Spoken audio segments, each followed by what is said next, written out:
बिस्मिल्लाहिर्रहमानिर्रहीम। अस्सलाम वालेकुम नाज़रीन, मैं तारिक इस्माइल सागर आपकी खिदमत में हाज़िर हूँ। नाज़रीन कराम, दफ़ा 245 के तहत वज़ीर आज़म ने फ़ौज को पाकिस्तान के मुख्तलिफ़ शहरों में तैनात कर दिया है ताकि वो कोरोना से पैदा होने वाली सूरत हाल के तदारुक में मुकामी इंतज़ामिया की मदद करें। इस बात में कोई शक नहीं कि पाकिस्तान में जब भी कभी कोई क्राइसिस हो, क्राइसिस चाहे बिजली के मीटरों का हो, चाहे घोस्ट असातिज़ा का हो, चाहे कोई लैंडस्लाइड हो जाए, ऐसे दर्जनों और भी चीज़ें, हुकूमत फ़ौज को अपनी मदद के लिए तलब करती है। बड़ी अच्छी बात है। अगर हमें अल्लाह ताला ने एक डिसिप्लिन अदारा दिया है जिनका जो अहदनामा है वही अपने मुल्क से वफ़ादारी और इसकी खिदमत करना और इसके दुश्मन से महफूज रखना है, तो क्यों ना वो पाकिस्तान के लिए काम करें और रवायती फ़ौज की तरह सिर्फ फ़ौजी मामला तक महदूद क्यों रहें। नाज़रीन, तस्वीर का दूसरा रुख जो है वो बड़ा परेशान कुन और भयानक है। अगर मैं आपसे ये कहूँ कि हमने गुज़श्ता 73 साल में एक भी ऐसा अदारा पैदा नहीं किया, नहीं बनाया जिस पे हम किसी भी हंगामी सूरत हाल के लिए एतमाद कर सकें। सियासतदानों की नाकामी है, हमारी नाकामी है, आप चाहे माने या ना माने। देखिए ना, जहाँ हालात बिगड़ते हैं, जहाँ अब बिजली के बिलों के लिए मियाँ नवाज शरीफ साहब ने फ़ौज को तलब किया था कि लोग बिजली चोरी करते थे। घोस्ट असातिज़ा के लिए भी मुस्लिम लीग हुकूमत ने फ़ौज को तलब किया था। ये नॉर्थ एरिया में जितनी लैंडस्लाइड्स होती हैं, जितने सड़कों का ये मामला हो जाता है, ट्रैफिक के मामला हो जाते हैं और कोई क्राइसिस आता है, इल्ला ये कि ये जो पहला धरना तहरीक लब्बैक का था, इसको ख़त्म कराने के लिए ख़ुद मियाँ साहब ने दरख्वास्त की थी फ़ौज से, जिसको फिर बाद में हमने जनाब कि उनको हज़ार रुपये तकसीम किया और आज तक फिर उनका नाम भी लेते हैं। और बेशर्मी की इंतहा ये है कि ये भी कही जाते हैं आज कसम खाकान अब्बासी कि भाजी वो तो फिर आप ना ही पूछे ना, वो तो बस अब ना ही मोहब्बत ना क्या पूछना, बता दें आप कि जी हमारी मर्ज़ी के बगैर फ़ौज के कहने पे धरना दिया था, फ़ौज ने हटाया था, फ़ौज ने। जहाँ तक तो है ना जी, सिक्योरिटी मामला आता है, मसलन MQM की दहशत गर्दी है, ये कोई और सी, उसके लिए तो फ़ौज का तलब करना कुछ बनता है कि हमारे जो दूसरे इदारे हैं वो ट्रेन नहीं हैं इतने जदीद दहशत गर्दी का मुकाबला करने के लिए। लेकिन नाज़रीन कराम, अगर हमने लोगों को कोरोना SOPs पे पाबंदी के लिए भी फ़ौज ही तलब करनी है, तो इसका मतलब ये है कि हमने तो फिर कुछ भी नहीं ना किया इतने अरसे में, माफ़ कीजिए, सिवाय इल्ज़ामात लगाने के, सिवाय एक दूसरे की टांग खींचने के, सिवाय इस प्रोपेगंडा के कि फ़ौज हमें खा गई, ये हमें खा गया, हमारा बजट ले गए, हमारा ले गए, वो ले गए। मैं एक सीधा सवाल आपसे करता हूँ। एक बंदे ने चेहरे पे मास्क नहीं लगाया हुआ, पुलिस वाला उसे कहता है मास्क लगा लो, वो बंदा नहीं लगाता, फ़ौजी के कहने पे क्यों लगाता है? हालांकि फ़ौजी तो बड़ी महज़ब ज़ुबान में उससे बात करते हैं ना, पुलिस वाला तो आपको पता पुलिस वाली ज़ुबान में बात करेगा, डराए धमकाएगा भी, लेकिन उसकी बात क्यों नहीं मानते?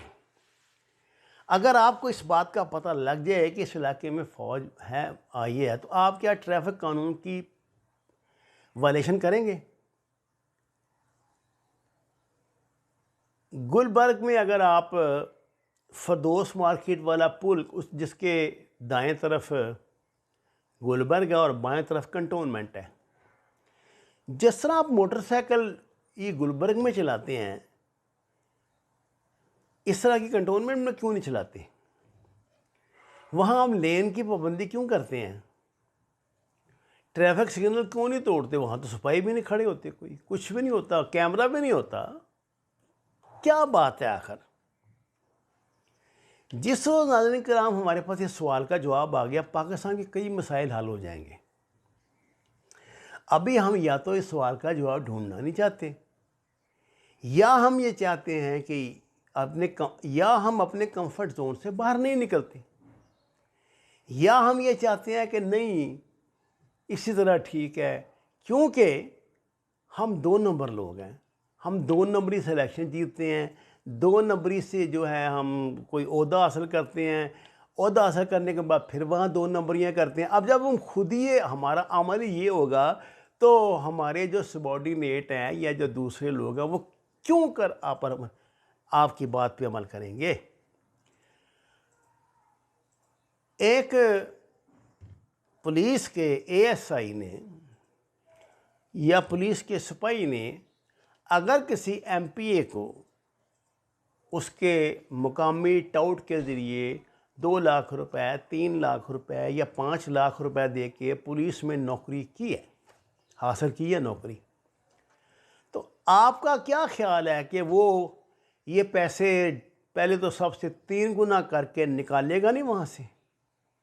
जब वो निकालेगा तो वायलेशन होगी, बेइंसाफ़ी होगी, मारपीट होगी, और वहाँ वो क्या करेगा कि जब भी ऐसे किसी क्राइसिस में फंसेगा जिसको उसने 2 लाख या 3 लाख या 5 लाख दिया तो उसके पास दौड़ेगा कि जनाब देखिए मुझे तो तंग कर रहे हैं। अब वो चूँकि खुद काना है, उससे पैसे ले चुका है, और दूसरा उसने मुस्तकबिल में उससे गलत काम भी लेने हैं, इसलिए ये तो उससे प्रोटेक्ट करेगा ना। तो ये जो बुराई जड़ से शुरू होती है ना, फिर दरख्त के ऊपर टहने तक, पत्तों तक, फिर वही बुराई इसी तरह सफ़र करती है। अब वापसी का सफ़र भी इसी तरह ही होता है कि ऊपर से आप छांगना शुरू करें दरख्त को, नीचे तक आएँ, और अगर देखें कि इसकी जड़ में कैंसर लग चुका है तो काट दें दरख्त को, क्या फ़ायदा? जो सिस्टम हमें करप्शन, बेईमानी, बदएतमादी, लड़ाई मार कुटाई, जोड़ तोड़, भाग दौड़, झूठ, रियाकारी, गुंडागर्दी, बदमाशी के अलावा कुछ देता नहीं, उस सिस्टम का क्या फ़ायदा? मुझे तो समझ नहीं आज तक ये आती। इसमें बहस तो कोई है ही नहीं, कोई दो राय तो है ही नहीं।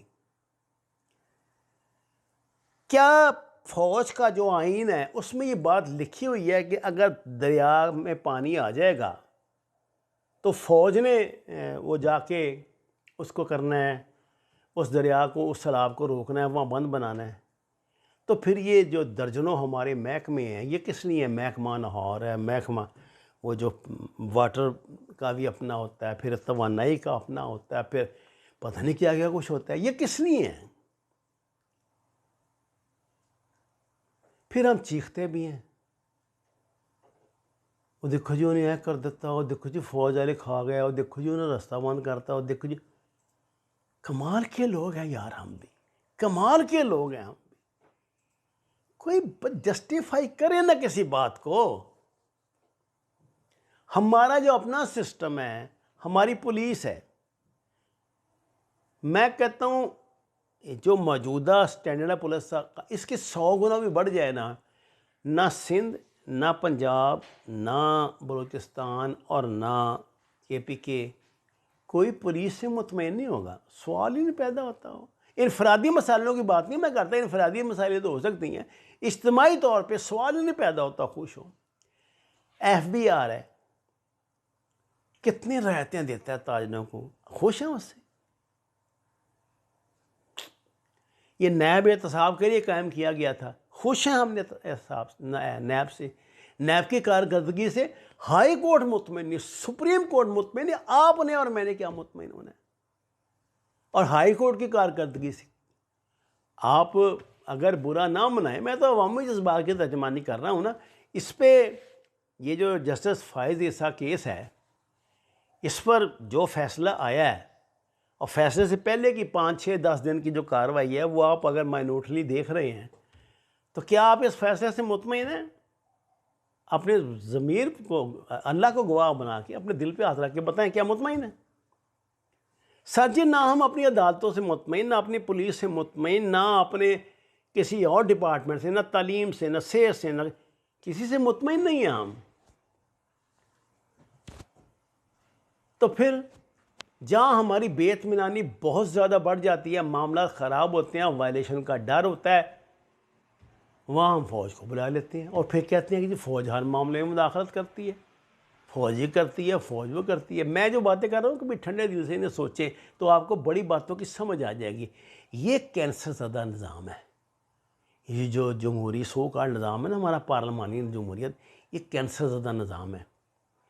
पाकिस्तान में कोई सेकुलर निज़ाम नहीं चल सकता। हम लोग मिजाजन मुसलमान हैं, मिजाजन हमारी नस नस में मुसलमानी समाई है, लेकिन बेअमल है,